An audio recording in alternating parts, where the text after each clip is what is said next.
പിതാവിൻ്റെയും പുത്രൻ്റെയും പരിശുദ്ധാത്മാവിൻ്റെയും നാമത്തിൽ ആമേൻ. എൻ്റെ പ്രിയപ്പെട്ടവരെ, വീണ്ടും കർത്താവിൻ്റെ കൈകളിൽ നിന്ന് നമ്മൾ പുതിയ ദിവസം വാങ്ങിക്കുകയാണ്. ഇന്ന് വ്യാഴാഴ്ച നവംബർ 28 നമുക്ക് പ്രത്യക്ഷ പ്രാർത്ഥനയിലേക്ക് വരാം. എല്ലാവരും ഭക്തിപൂർവ്വം പ്രാർത്ഥിക്കുക. ഓരോ പ്രത്യക്ഷ പ്രാർത്ഥനയാണ് ആ ദിവസത്തിൻ്റെ വരദാനം. അമ്മേ പരിശുദ്ധ അമ്മേ, അമ്മേ പരിശുദ്ധ ദൈവമാതാവേ, ദൈവമാതാവേ, അങ്ങ് അങ്ങ് കൃപാസനത്തിൽ പ്രത്യക്ഷപ്പെട്ട് വരാൻ പോകുന്ന മഹാദുരന്തത്തിൽ നിന്ന് രക്ഷപ്പെടാനും എല്ലാവർക്കും വേണ്ടി പ്രാർത്ഥിക്കുവാനും ആവശ്യപ്പെട്ടിട്ട് 20 വർഷം തികയുന്ന ഈ വേളയിൽ കൃപാസനത്തിലൂടെ ഞങ്ങൾക്കും ഈ ദേശത്തിനും അങ്ങ് മധ്യസ്ഥം തേടി തന്ന എല്ലാ അനുഗ്രഹങ്ങൾക്കും കൃപകൾക്കും ഞങ്ങളിപ്പോൾ ഹൃദയം നിറഞ്ഞ നന്ദി പറയുന്നു. അമ്മേ പരിശുദ്ധ ജപമാല മാതാവേ, സകല കൃപാസനം പ്രാർത്ഥനയോടും ചേർത്ത് ഞങ്ങളിപ്പോൾ പ്രാർത്ഥിക്കുന്ന ഈ കുടുംബത്തിന്റെ പ്രത്യേക നിയോഗം. പിന്നെ എല്ലാ ദിവസവും ചിലപ്പോൾ ഒരേ നിയോഗം തന്നെ വെക്കേണ്ടി വരുമായിരിക്കും. കാര്യം ചിലപ്പോൾ നിങ്ങളുടെ വിവാഹമോ അല്ലെങ്കിൽ നിങ്ങളുടെ വീട്ടിലുള്ള എന്തെങ്കിലും അടിയന്തരങ്ങൾ ചിലപ്പോൾ അടുത്ത മാസമൊക്കെ ഇരിക്കാം. പക്ഷേ നിങ്ങൾ സ്ഥിരമായിട്ടിത് ആ നിയോഗം തന്നെ വെക്കണം. അത് വേറെ നിയോഗം വെക്കാം, പക്ഷെ അങ്ങനെ വരുമ്പോൾ നമുക്ക് അത്രയും സപ്പോർട്ട് കിട്ടും, പ്രയർ സപ്പോർട്ട് കിട്ടും.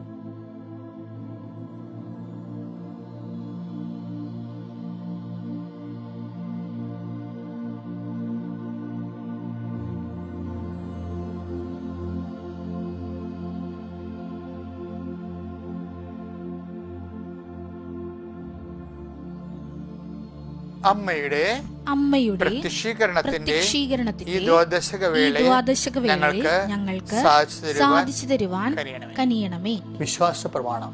സർവശക്തനായ പിതാവും ആകാശത്തിന്റെയും ഭൂമിയുടെയും സൃഷ്ടാവുമായ ദൈവത്തിൽ ഞാൻ വിശ്വസിക്കുന്നു.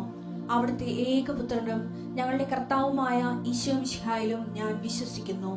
ഈ പുത്രൻ പരിശുദ്ധാത്മാവിനാൽ ഗർഭസ്ഥനായി കന്യകാ മറിയത്തിൽ നിന്ന് പിറന്ന് പൊന്തിയോസ് പീലാത്തോസിന്റെ കാലത്ത് പീഡകൾ സഹിച്ച് കുരിശിൽ തറയ്ക്കപ്പെട്ട് മരിച്ച് അടക്കപ്പെട്ട് പാതാളങ്ങളിൽ ഇറങ്ങി മരിച്ചവരുടെ ഇടയിൽ നിന്ന് 3-ാം നാൾ ഉയർത്ത് സ്വർഗത്തിലേക്ക് എഴുന്നള്ളി സർവശക്തിയുള്ള പിതാവായ ദൈവത്തിന്റെ വലതുഭാഗത്തിരിക്കുന്നു.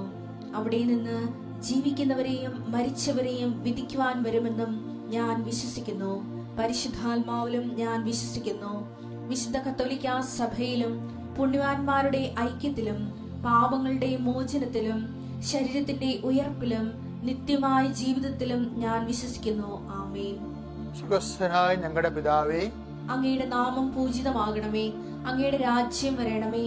അങ്ങയുടെ തിരുമനസ് സ്വർഗത്തിലെ പോലെ ഭൂമിയിലും ആകണമേ. അന്നു വേണ്ടുന്ന ആഹാരം ഇന്ന് ഞങ്ങൾക്ക് തരണമേ. ഞങ്ങളോട് തെറ്റ് ചെയ്യുന്നവരോട് ഞങ്ങൾ ക്ഷമിക്കുന്നത് പോലെ ഞങ്ങളുടെ തെറ്റുകൾ ഞങ്ങളോടും ക്ഷമിക്കണമേ. ഞങ്ങളെ പ്രലോഭനത്തിൽ ഉൾപ്പെടുത്തരുതേ, തിന്മയിൽ ഞങ്ങൾ രക്ഷിക്കണമേ. ആമേൻ. നന്മ നിറഞ്ഞ മറിയമേ, സ്വസ്തി. കർത്താവ് അങ്ങയുടെ കൂടെ സ്ത്രീകളിൽ അങ്ങ് അനുഗ്രഹിക്കപ്പെട്ടവളാകുന്നു. അങ്ങയുടെ ഉദരത്തിൻ ഫലമായി ഈശോ അനുഗ്രഹിക്കപ്പെട്ടവനാകുന്നു. പരിശുദ്ധ മറിയമേ, തമ്പുരാന്റെ അമ്മേ, പാപികളായ ഞങ്ങൾക്ക് വേണ്ടി ഇപ്പോഴും ഞങ്ങളുടെ മരണസമയത്തും തമ്പുരാനോട് അപേക്ഷിക്കണമേ. ആമേൻ. കർത്താവ് നിന്റെ ഉന്നതമായ നാമത്തിന് സ്തോത്രം ചെയ്യുന്നു. കൈകൾ കുപ്പി ശിരസമിച്ച് അനുഗ്രഹം സ്വീകരിക്കുക. കർത്താവെ, നിന്റെ ഉന്നതമായ നാമത്തിന് സ്തോത്രം ചെയ്യുന്നു. കർത്താവെ, നിന്റെ വിശുദ്ധ പൗരോഹിത്യത്തെ മഹത്വപ്പെടുത്തണമേ. കർത്താവെ, സഭയുടെ സാന്നിധ്യം പ്രകടമാക്കണമേ. ഇന്ന് നവംബർ 28 വ്യാഴാഴ്ച അങ്ങയുടെ മക്കൾക്ക് വേണ്ടി ഞാൻ പ്രാർത്ഥിക്കണം. ഈശോയെ, അങ്ങയുടെ മക്കൾ ഇന്ന് എവിടെയെല്ലാം പോകുന്നു അവിടെയെല്ലാം നിന്റെ സന്നദ്ധം, നിന്റെ സാന്നിധ്യം. Wherever you go, I will be there. I'll be with you എന്ന് പറഞ്ഞിട്ട് ഈശോയെ, നീ എവിടെ പോയാലും. ജോഷുവ 1:9 വചനം ഉടമ്പടി വചനമാണ്. ഉടമ്പടി വചനമാണ്, ഉടമ്പടി വാഗ്ദാനമാണ്. അത് ഉടമ്പടി എടുത്തിരിക്കുന്നവർക്ക്, അത് വിശ്വസിക്കുന്നവർക്ക് ദൈവം അത് നിരന്തരം നിന്ന് ഫലിക്കുന്ന വചനങ്ങളാണ്. അതാണ് wherever you go, I will be there. I will be with you. നീ എവിടെ പോയാലും നിന്റെ കൂടെ ഞാൻ ഉണ്ടായിരിക്കും. കർത്താവേ, അങ്ങയുടെ സാന്നിധ്യം അങ്ങയുടെ മക്കളെ ജീവിതത്തിൻ്റെ ഓരോ ആവശ്യത്തിനെ ഇന്ന് പോകുന്ന എല്ലാ ഇടങ്ങളിലും അങ്ങയുടെ സാന്നിധ്യം ഉണ്ടാകട്ടെ.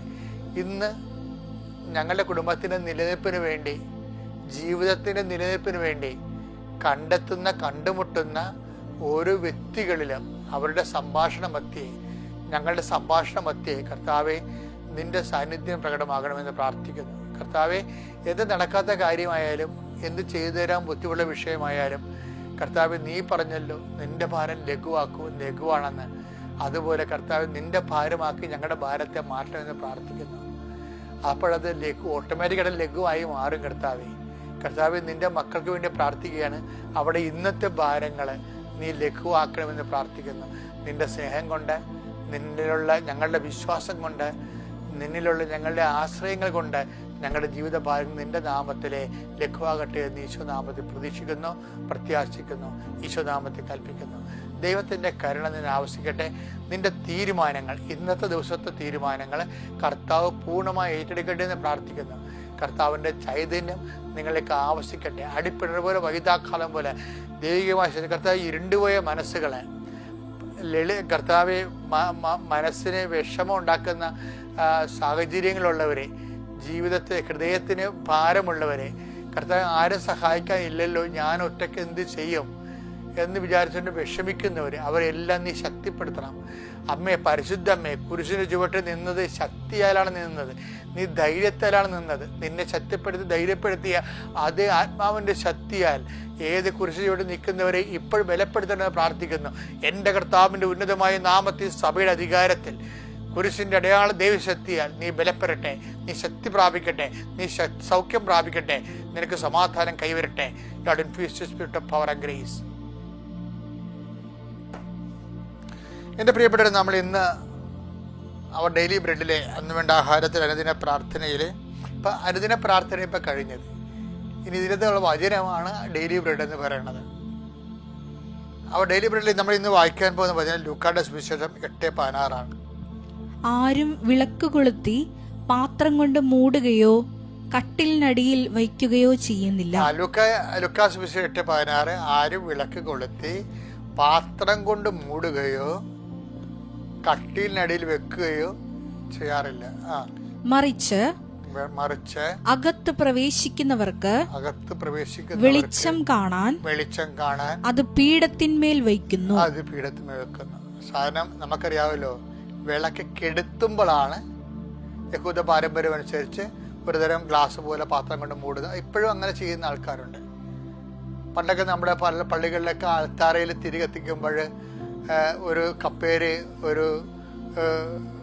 ഒരു കമ്പിലെ ഒരു പാത്രം ഘടിപ്പിച്ചിട്ട് അതുകൊണ്ട് ഇങ്ങനെ കെടുത്തി വെക്കും.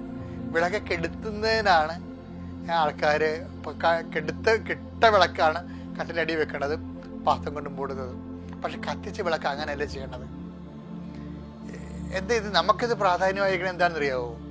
അത് 2014 എനിക്ക് ഇൻ്റർനാഷണൽ തമിഴ് യൂണിവേഴ്സിറ്റിയിൽ നിന്ന് ഡോക്ടറേറ്റ് കിട്ടിയിട്ട് ഞാൻ മധുരയിൽ നിന്ന് നേരെ പോകുന്നത് വാടിപ്പെട്ടിയിലൂടെയാണ്. വാടിപ്പെട്ടി ചെല്ലുമ്പോൾ അവിടെ അമ്മ സന്നിധാനത്തിലേക്ക് പലയിടത്ത് കയറാൻ എനിക്ക് ഒത്തിരി കൊതിച്ചാണ് അവിടെ ചെന്നത്. എത്രയോ ജപമാല ചൊല്ലി മധുരയിൽ നിന്ന് വാടിപ്പെട്ടി വരെ ജപമാല ചെല്ലിയിട്ടും അവിടെ ചെല്ലുമ്പോൾ എൻ്റെ സർവാംഗം തളർന്ന് ഞാൻ നിന്നുപോയി. അകത്ത് കയറാൻ ഒത്തില്ല. ഞാൻ പുറത്ത് നിന്നു. എൻ്റെ ജീവിതത്തിലൊരു ഇതുണ്ട്, നിങ്ങളോട് ഞാൻ പല പ്രാവശ്യം അത് പറഞ്ഞിട്ടുണ്ട്. അപ്പോഴേ ഞാൻ പുറത്ത് നിൽക്കുകയാണ്. നിന്നതിന് ശേഷം ഞാൻ ഉടനെ വിജയകുമാർ, തങ്കച്ചായനും ഒക്കെ അകത്ത് കയറി, സണ്ണിയൊക്കെ അകത്ത് കയറി നേർച്ച കിട്ടിയിട്ട് തിരിച്ചു വന്ന്. അപ്പോൾ എന്നോട് ചോദിച്ചു നേർച്ച കിട്ടുന്നില്ല ചോദിച്ചപ്പോൾ എനിക്ക് അകത്ത് കയറാൻ അനുവാദം ഇല്ല എന്ന് പറഞ്ഞു. കാര്യം അമ്മ എന്താ പറഞ്ഞു വെച്ച് കഴിഞ്ഞാൽ, ഇതിനേക്കാൾ വ്യക്തമായിട്ടും പുഷ്പം പോലെ പൂ പോലെ വെളിച്ചത്തിലാണ് നിൻ്റെ മുമ്പിൽ ഞാൻ പ്രത്യക്ഷപ്പെട്ട സമയഘടികാരവും നെഞ്ചിൽ ചാർത്തിക്കൊണ്ട് ദൈവിക ദൗത്യം കാണിച്ചു തന്നത്. ദുരന്തമുണ്ടാകാൻ പ്രാർത്ഥിക്കണമെന്ന് പറഞ്ഞത്. നീ 10 കൊല്ലമായിട്ട് അമ്മ അനങ്ങിയിട്ടില്ല. അപ്പോൾ 2004 സംഭവിച്ചതല്ലേ. സഭയെ പേടിച്ചും പൊതുജനങ്ങളെ പേടിച്ചും ഞാൻ മിണ്ടാകണ്ടിരുന്ന് എൻ്റെ പ്രൈവറ്റായിട്ടുള്ള കോൺഫറൻസിലൊക്കെ പറയണമെന്നല്ലാതെ ഇന്ന് കാണുന്ന പോലെ വ്യാപകമായ ഒരു രീതി പറഞ്ഞില്ലായിരുന്നു. അപ്പോൾ ഞാൻ ഓർത്ത് എന്തുകൊണ്ടാണ് എനിക്ക് അകത്ത് കയറാൻ കഴിയാതിരുന്നതെന്ന് ചോദിച്ചപ്പോൾ ഞാൻ കാറിലിരുന്ന് വചനം എടുത്ത് അന്ന് കിട്ടിയ വചനമാണിത്, ലൂക്കാ 8:16. ഞാൻ അപ്പം തന്നെ ജോമോണിലെ നമ്മുടെ മീഡിയയിൽ വിളിച്ച് പറഞ്ഞു, ഇങ്ങനൊരു സംഭവം നടന്നു. എന്താണ് വിളിച്ച് പറഞ്ഞത്? അതായത് വിളക്ക് കൊളുത്തി ആരും പാത്രം കൊണ്ട് മൂടാറില്ല. ഇപ്പം ഞാൻ 10 കൊല്ലം പാത്രം കൊണ്ട് മൂടി വെച്ചിരിക്കുകയായിരുന്നു. പിന്നെന്താ പറഞ്ഞത്? കട്ടിൻ്റെ അടി വെക്കാറുമില്ല, കെടുത്ത്. അപ്പോൾ മാതാവിൻ്റെ പ്രത്യക്ഷീകരണം കെട്ട വിളക്ക് പോലെയാണ് ഞാൻ സൂക്ഷിച്ചത്. കർത്താവ് പറഞ്ഞു, അത് എല്ലാവർക്കും പ്രകാശം കാണാൻ വേണ്ടി ദീപപീഠത്തിന്മേൽ വെക്കണമെന്ന്. അപ്പം ദൈവം നമുക്ക് നൽകിയിട്ടുള്ള എല്ലാ നന്മകളും മറ്റുള്ളവർക്ക് വേണ്ടി ഉള്ളതാണെന്നാണ് എൻ്റെ സൂചന. അതുകൊണ്ടാണ് നിങ്ങളുടെ വെളിച്ചം മനുഷ്യരുടെ മുമ്പിൽ വീശട്ടെന്ന് കർത്താവ് പറയത്തില്ലേ. നിങ്ങളുടെ വെളിച്ചം, നിങ്ങളുടെ നന്മകളെല്ലാം അത് മറ്റുള്ളവർക്ക് നന്മയായിട്ട് വരണം. ചില ആൾക്കാർ മറ്റുള്ളവരുടെ മേക്കട് നിങ്ങൾക്ക് എന്തെങ്കിലും നന്മ കിട്ടിക്കഴിഞ്ഞാൽ 5 മാർക്ക് കൂടുതൽ കിട്ടിക്കഴിഞ്ഞാൽ എല്ലാവരും പറഞ്ഞു നടക്കും. എന്തിനാ കാര്യം? മറ്റുള്ളവർക്ക് അത് പാരയായിട്ട് വരിക. എന്താ കാര്യം? നിങ്ങൾ മറ്റുള്ളവരുടെ കേമന്മാരാണെന്നാണ്. ക്രിസ്ത്യാനിറ്റിയിൽ അത് നടക്കത്തെ വില പോകത്തില്ല. അങ്ങനെ ആൾ കളിക്കാൻ പറ്റത്തില്ല. കർത്താവ് പറഞ്ഞത് നിങ്ങളുടെ നന്മ വിളക്കുകൾ മനുഷ്യരുടെ മുമ്പിൽ വീശട്ടെ എന്നാണ് പറഞ്ഞത്. അതുകൊണ്ട് ഇന്നും ഒരു തീരുമാനം എടുക്കണം. നിങ്ങൾക്ക് എന്ത് നന്മ വന്നാലും അത് 10 മനുഷ്യർക്ക് നന്മ ഉണ്ടാകുന്ന രീതിയിലേക്ക് മാറ്റിക്കഴിയുമ്പോൾ കർത്താവിൻ്റെ വെളിച്ചം എന്നൊക്കെ ഞങ്ങൾ വന്നതിന് ശേഷം അമ്മ പെട്ടെന്ന് പ്രത്യക്ഷീകരണ പ്രാർത്ഥന ചൊല്ലി തന്നു. ആ പ്രത്യക്ഷീകരണ പ്രാർത്ഥന മാതാവിൻ്റെ രൂപമെടുത്ത് പീഠത്തിൽ വെച്ചിട്ട് അൾത്താറെ പ്രത്യക്ഷീകരണ പ്രാർത്ഥന തുടങ്ങി. അതിനുശേഷം 6 മാസം കഴിഞ്ഞപ്പോഴാണ് അമ്മ ഉടമ്പടി തന്നത്. ആ ഉടമ്പടിയാണ് ഇന്ന് ലോകം മുഴുവനും ഉള്ള ആൾക്കാർ ഒന്ന് ഉടമ്പടി എടുക്കാൻ വേണ്ടി ആശിക്കുന്നവരിലേക്ക് എത്രയോ ലക്ഷങ്ങളാ ദൈവം വചനത്തെ വളർത്തി വിശുദ്ധി നിലനിർത്തി സുവിശേഷ സാക്ഷികളാക്കി. അത് സുവിശേഷത്തിൻ്റെ സാക്ഷികളാകണം. അതാണ് ഇതിൻ്റെ മെയിൻ സംഭവം. നമ്മൾ എന്തൊക്കെ ചെയ്താലും നിങ്ങൾ ചെയ്യേണ്ട അമ്മയുടെ പ്രത്യക്ഷീകരണത്തിൻ്റെ സാക്ഷിയായി എന്നെ മാറ്റണമേ എന്ന് പ്രാർത്ഥിക്കണം. എന്നിട്ട് നിങ്ങളുടെ നന്മകൾ മറ്റുള്ളവർക്ക് നന്മയാകാൻ വേണ്ടി നിങ്ങൾ അതിനുവേണ്ടി ബോധപൂർവ്വം പരിശ്രമിക്കണം. അപ്പോഴേ കർത്താവിൻ്റെ വെളിച്ചം നിങ്ങളിലേക്ക് കടന്നു വരും. Have A good day.